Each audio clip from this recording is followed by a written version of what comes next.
Saint Seiya, Soul of Gold, Episode 9. It was a really good episode. We had a lot of development for the God Warrior Frodi and AIoria, having a pretty nice fight with Frodi, and then also Saga versus Sigmund, who is the brother of Siegfried, who, if you recall from the old filler saga, he sacrificed his life to take out one of the Marine generals. Oh, I forget his name now. The only one that survived, the one that had the flute, whatever. His name escapes me right now. But he survived that anyway, like the Marine general. So his sacrifice really was in vain. Um, but yeah, uh, so this was two really good fights, and also we had the tragic death of Lyfia, who supposedly, according to this episode, or rather according to Andreas, is the one that revived the Gold Saints, and she actually has an evil goddess in her or something. I think he said that's plotting to take over Asgard. So Aioria and Frodi are fighting, and Aioria is matching his blows, telling him that he's got the fist of light speed, the lion's fangs, and Frodi's got the symbolization of a boar, a rampaging boar, and Frodi is pretty impressed with Aioria, and Aioria is saying why can't you just listen to Lyfia? And Frodi is basically saying, she's mistaken. She's listening to the words of Hilda, who's delirious, and because she's sick in bed. So what they're saying doesn't make any sense. Asgard is at its peak right now. The frozen lands are finally warmer, and people can live, and So basically, that's Frodi's argument. And then we see a flashback of Andreas saving. Oh, no, that's the other one. That's the other. That's Sigmund.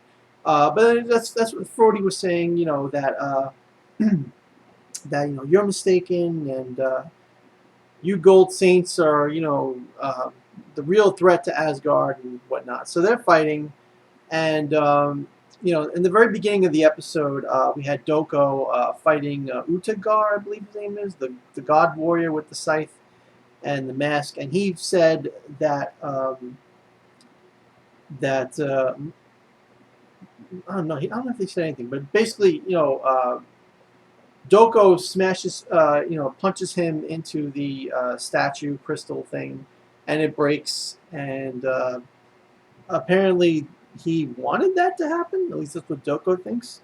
I'm not sure why, because when all of them break, that's supposedly when Andreas is unable, or the tree is unable to get the cosmos, being, because like all the statues are giving the big tree of life, the cosmos of not only the Gold Saints, but it's like drawing in like all the cosmos in the area and giving it to the tree. So I'm not sure what that was about, but yeah. So for some reason, Utogar apparently wants that crystal broken.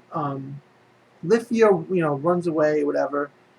Or she's walking. She's walking in the trance with her eyes glowing, and then she comes out of it, and then Andreas talks to her telepathically and tells her that she's the one who revived the Gold Saints, and that she is the evil on Asgard, something to that effect, that's plaguing Asgard. And then what happens is Lyfia does get to AIoria and Frodi and says exactly what Andrea said, that she revived the Gold Saints and that she's to blame. And Andreas tells Frodi to kill her, and Frodi struggles with it.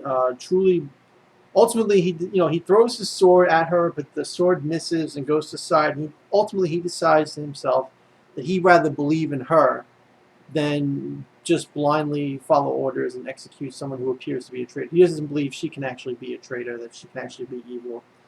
AIoria, had a big part in convincing him of that also, with all, with the words they were talking about before. And AIoria,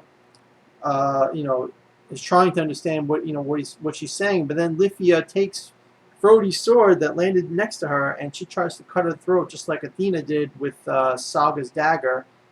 back in the Hades chapter arc, and she tries to cut her throat, and um, Aioria stops her and says, what are you doing? And Lyfia says, I want the best for Asgard. I have to protect Asgard, and this is the only way, by me dying and repenting for my sins. And Frodi calls his sword back, and Andreas gets pissed off because Frodi is, blocking her death at every turn. So Andreas uses his evil dark Cosmo or whatever on this chess piece that represents Frodi, and tries to corrupt the chess piece, through the Odin Saphire in Frodi's god robe, and basically makes Frodi go into this berserker state. But before Frodi loses himself, he uses his sword and destroys the Odin Sapphire, the fake Odin Sapphire, really, and basically, breaks himself free of the berserker evil state. And just when everybody thinks that, Lyfia is going to be okay, Utogar comes back with his scythe and um, slices, what is it, Freya? No, what was her name again? Lyfia. Lyfia. I don't know why I had Freya in my mind, but yeah, slices Lyfia, and poor Lyfia is lying there, and she is looking up at Aioria, touching his face, and it looks pretty much like, I think she says, like, to me you are. So I think she was like almost about to like confess that she liked him or loved him, and then she kind of just died right there. And when she died, she turned into this light and kind of just like, like glittered away. So I don't really know what happened to Lyfia, if she's actually dead, or if like somehow, there was something, maybe she was fake from the beginning. I don't know. The way the newest episode put it, I think, was that she was a legitimate palace maid. She kid grew up, became the palace maid of Hilda, and Andreas just used her or whatever. But this episode pretty much says that, that Andreas says that she's the one that revived the Gold Saints. Lyfia believes it, and Andreas says that she was the threat to Asgard, and she also believes it. So that's why she tried to kill herself. Ultimately, Utogar kills her, and now we have Frodi versus Utogar. Basically, it's going to happen in the next episode. And Aioria, is upset right now over her death, and that was really good. It was a really good fight between Aioria and Frodi, with the light fists punching, and some backstory on Lyfia, and some backstory on Frodi, and I enjoyed it. Really good fight. The other fight we had in the episode was Saga versus Sigmund, and no, was it Sigmund? Right? Yeah, I think that's his name. And yeah, and like I said, brother of Siegfried. Siegfried sacrificed himself, so Sigmund is pissed off because he thinks that Athena and all the gods of Olympus are jerks, evil, whatever. That only Odin is the good god, and he basically, you know, uh, is going to take all that out on Saga right now. Saga is ridiculously OP. He dodges pretty much all of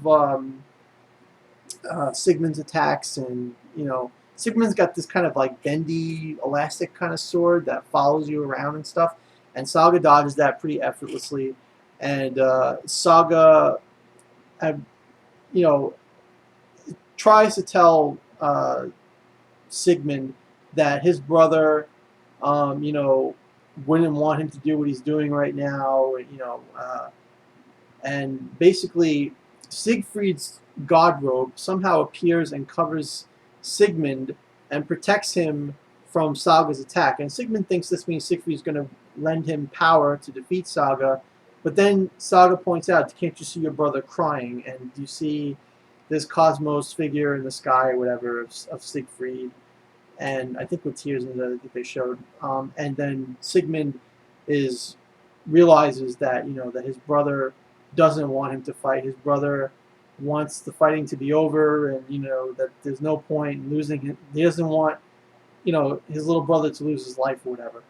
Also, a cool thing about the past is we saw that Sigmund, in a flashback, he was thrown in prison because he opposed Hilda, because he actually went down to see Hilda if she was okay after being hit by the wave from Poseidon, and he and several other grunts, they saw Hilda filled with dark Cosmo, back in the old filler arc of Asgard Saga, and they saw her, use the evil ring or whatever, and she probably killed all the grunts, but he survived and he was put in prison. And that's when Andreas came to him, and Andreas was put in prison as well.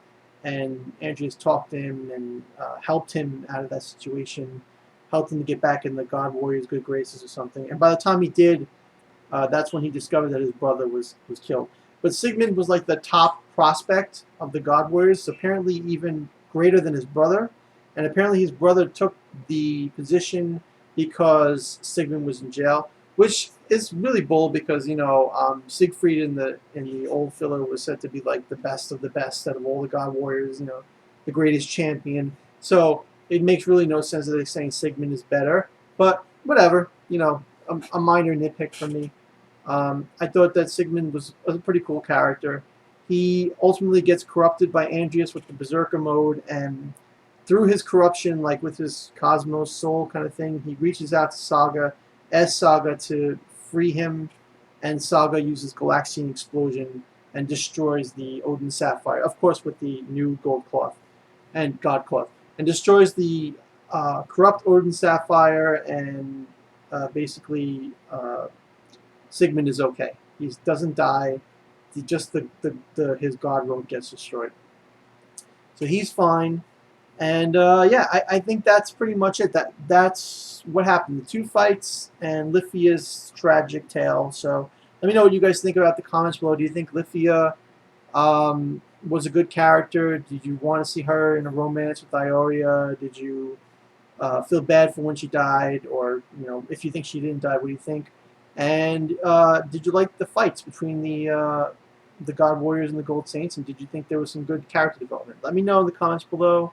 And please subscribe if you want more Saint Seiya Soul of Gold reviews and other anime reviews that I'm doing as well, like Dragon Ball Super and One Piece manga. And yeah, for now, I think if Lost Canvas ever comes out, the second season, I would do that too.